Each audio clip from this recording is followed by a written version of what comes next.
Well, hello, Quest. Good to see you. I'm really glad to be doing this video newsletter.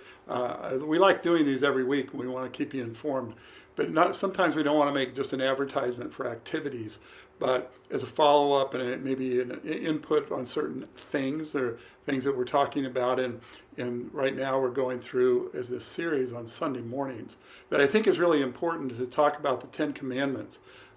They're kind of out of vogue, if you will. They're kind of not popular anymore. It's kind of old news, maybe, or kind of rejected, frankly, in our culture. And I think that, unfortunately, probably even among believers, followers of Christ, that we begin to kind of dismiss these too, saying that's the law, that's the Old Testament, it doesn't matter. Or just, frankly, a culture that's moving away from these things and pushing away from them, we get sucked up in that. We get carried along by the tide of our culture and beginning to say, let's not talk about these Ten Commandments. Because they are, let's face it, they are convicting. They bring us to see ourselves in some of it's really hard. It's very difficult. Because like the scriptures tell us, you've broken one, you've broken them all. And I'd have to say that's true in my life. And I think probably true in all of our lives, that we've violated these. And what do we do with that? Well, the great thing, the great encouragement is this, is that God wanted to do something about it, and he sent his son to rectify the problem that happened between me and God. There's this chasm, this division, this canyon that exists between me and God, and that he wanted to bridge that. The only way to do that wasn't by my efforts, but by his efforts of sending his son to rectify it by giving his own life, his blood for you and for me. So, the Ten Commandments. This past week, we did the fifth one, which is to honor your mother and your father. And it says, and it's the one commandment that comes with a promise that we will live long in the land that God had given us. And it gives us a place to reside. That's the beautiful thing. Reside not only in God's economy, but in the economy of even our families, to have a proper relationship going with our parents and with our kids.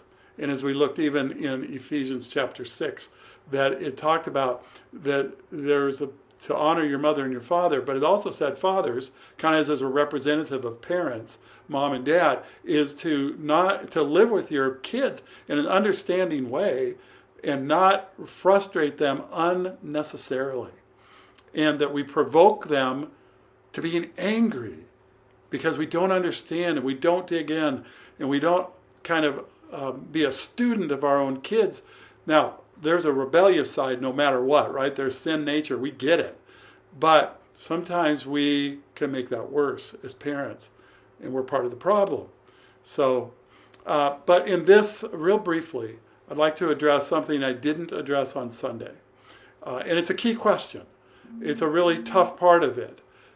Is how do you honor parents? How do you honor mother and father if mom and dad are dishonorable? Because not every parent is perfect. In fact, there's no parents that are perfect. So we all mess up and we're all imperfect. That's one issue. But there's another issue of parents who abuse. Maybe even physically, but let's just say are abusive, are so out of line that there's no way to just say, hey, let's work this out. It becomes a real problem. And unfortunately, painfully, that happens. It really does happen. And there are people who say, what do I do with a dad who's just been horrific with me, a mom that's been so evil? And I'm shocked when I hear stories of what different people have gone through or are going through in trying to relate in a family. So what do you do? How do you honor dishonorable parents? It's a tough one. I've got just 6 ideas. And so let me just give you some thoughts.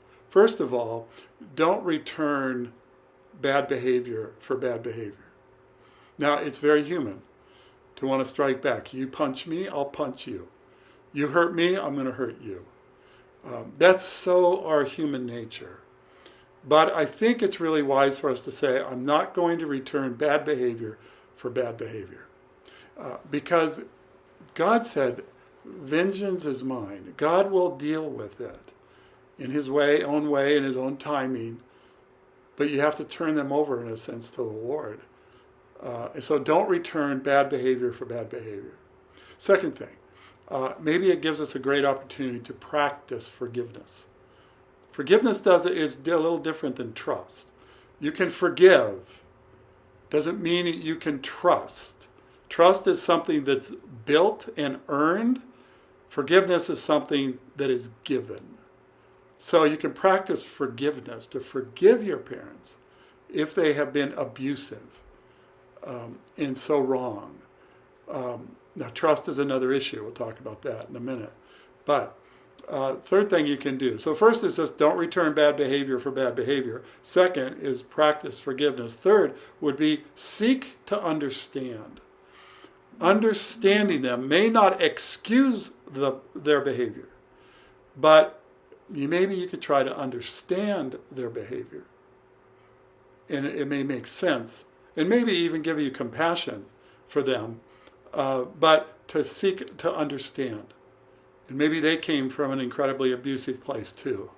And it's what they learned. It's kind of inside them. Statistics, studies show abusers abuse.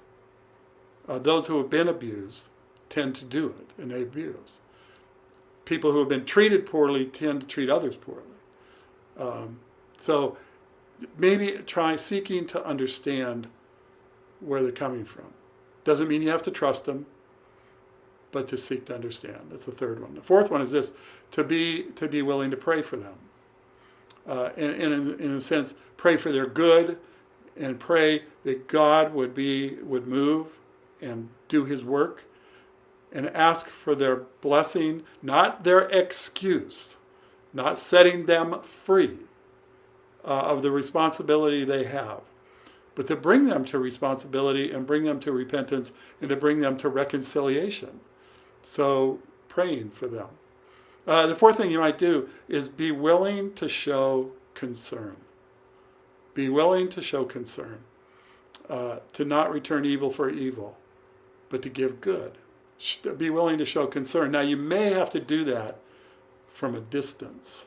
There are times where you don't just walk back into an abusive situation because you're going to show concern and you're just going to kind of live in denial. Sometimes you have to create that from a distance. Unfortunately, for younger kids, that's why we have certain situations, even governmentally. The Department of Family Services step in to remove kids from abusive places. But even as an adult, sometimes you need to have some boundaries with abusive parents. You may have to do this from a distance, but to be willing to show concern. That's a very Christ-like thing to do. We love because Christ first loved us. He showed us how to do it. Now, this gets right down where the rubber meets the road, doesn't it? It is hard. It is real. This is where we live. But being willing to show concern.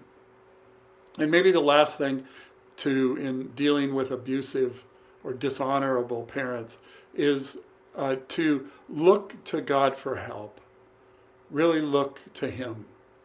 And sometimes his mercy and his grace is expressed through other people. And so you might even find a few very trustworthy other people to engage and have them help you through it. Now, don't go out and tell the whole world and just kind of create a larger mess.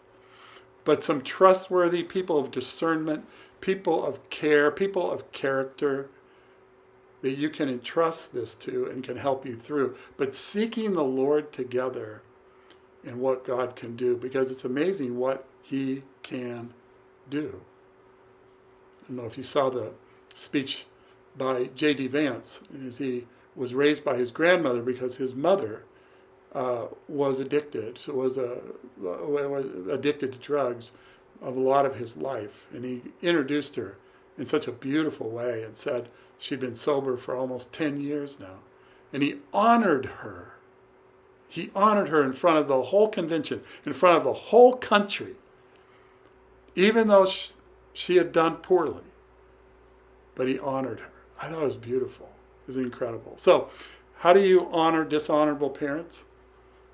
Well, there's 6 ideas, and maybe those will be helpful. All right. Hey, love you guys. Take care. We'll continue through the 10 Commandments this coming weekend with do not murder. And that is so complex. It's so important. All right? All right. Take care. Love you guys.